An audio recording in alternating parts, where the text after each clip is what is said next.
we've spoken with Cliona Kenny before. She's an employment law solicitor with Comyn, Kelleher, Tobin, and she's with me again now. Cliona, good morning.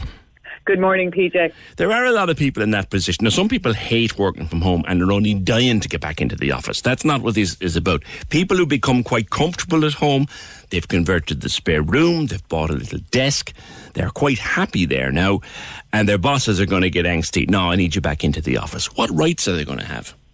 Well, this whole area is undergoing a huge amount of transformation, and even pre-COVID it was undergoing a level of huge transformation, because the EU brought in a directive called the Work-Life Balance Directive in August 2019, which is looking at how better to manage your work and your life, particularly for people who have caring responsibilities, for elderly parents or disabled people, and for children, etc. Now, we've 3 years to enact legislation to try and give effect to that directive. And the Department of Trade, Enterprise and Employment are really active. They've issued the National Remote Working Strategy, and they're going to bring in legislation towards the end of this year, which gives employees the legal right to request remote working. Now, the right to request remote working doesn't mean you're necessarily granted remote working. Those are two entirely different things.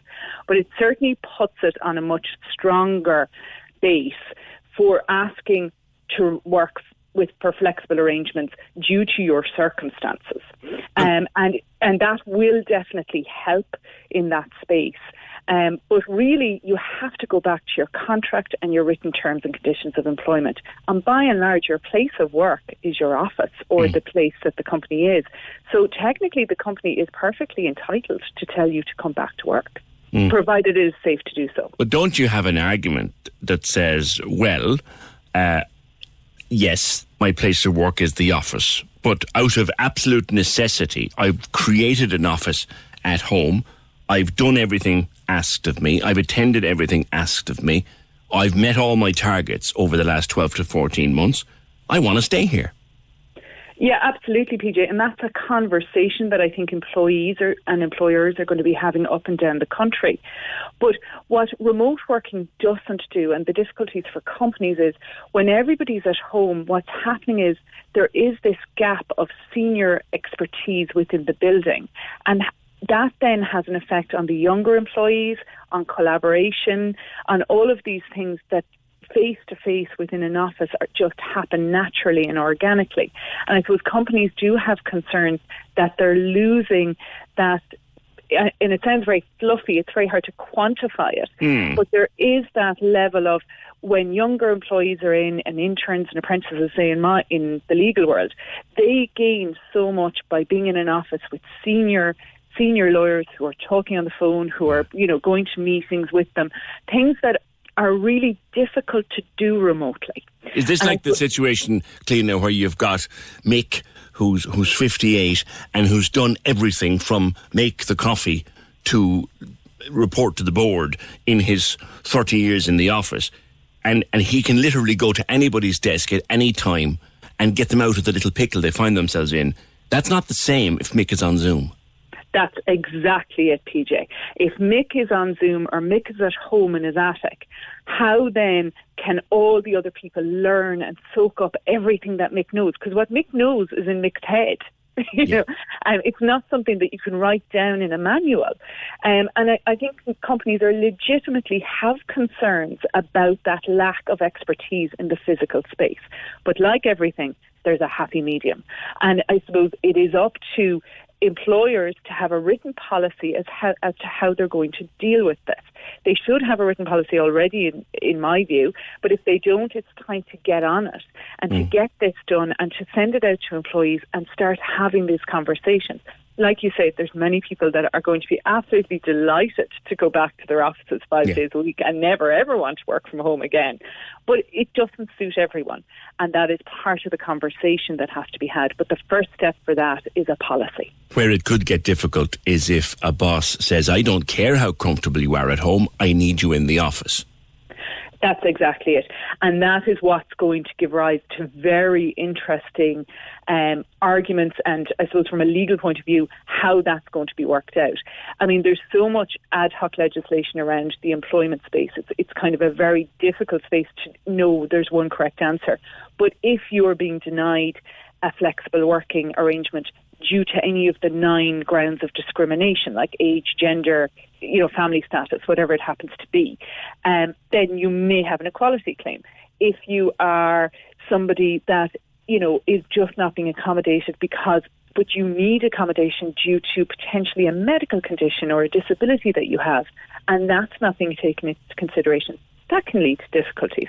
So that's why written policies, and employers just can't dismiss things out of hand. So they need to have a written policy as to how they're going to deal with this and how they're going to discuss it. And that way employees will know what can be requested, how it can be requested, and what they can do if the request is denied. Let's look at 2 generic examples and see what you'd advise. So let's take Emma, typical worker in her 30s, has been doing her job from home for the last 14 months. Was very uncomfortable at first because she's got a couple of young kids, but it's all going okay now. And Emma is happy in her nappy at home doing what she does. And she really kind of doesn't want to go back in September. But her boss is saying, Emma, 1st September, you're back here. What's the conversation that she needs to have?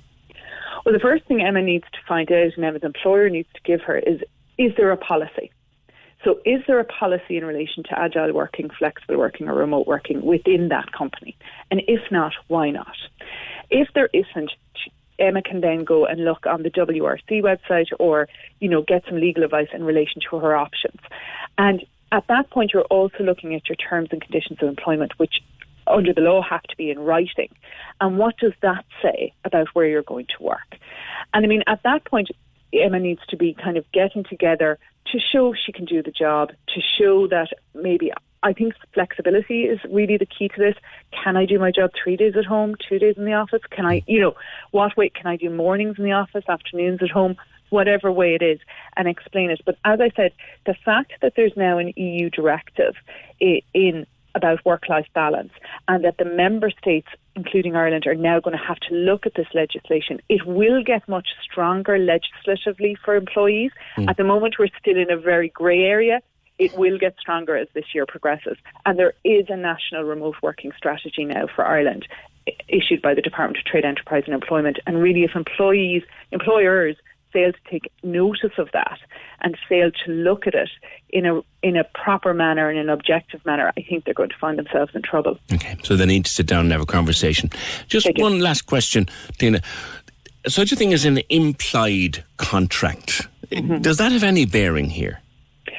It does, but I suppose we're talking about... What is it for the start, anyway? What is it? So in implied contracts and implied terms of employment are ones that may not be written down. So like that, there's an implied trust between an employer and employee, so that you won't go and spread confidential information or the trade secrets of the company to the competitors, things like that. Those may not be written down. A lot of times they are, but they're certainly implied. And there's always this custom and practice. So if something has been done for a long period of time and works, it's then seen as potentially being implied into the contract of employment. But I don't think anybody should necessarily take that just because I've been working at home for the last year due to COVID means it's an implied term in my contract that I can now work remotely forever. This was an extraordinary time and due to a pandemic that with widespread vaccination, reduced community transmission may no longer be the threat it was in the next few months. So I think we need to be very careful that we don't suddenly jump the gun and start saying, because I've worked from home for 12 months, I can do that indefinitely. I don't think that would stand up because we're talking about a very extraordinary set of circumstances. Be prepared to have a conversation then. Cliona, thank you very much. Cliona Kenny, she's an employment law specialist at CKT.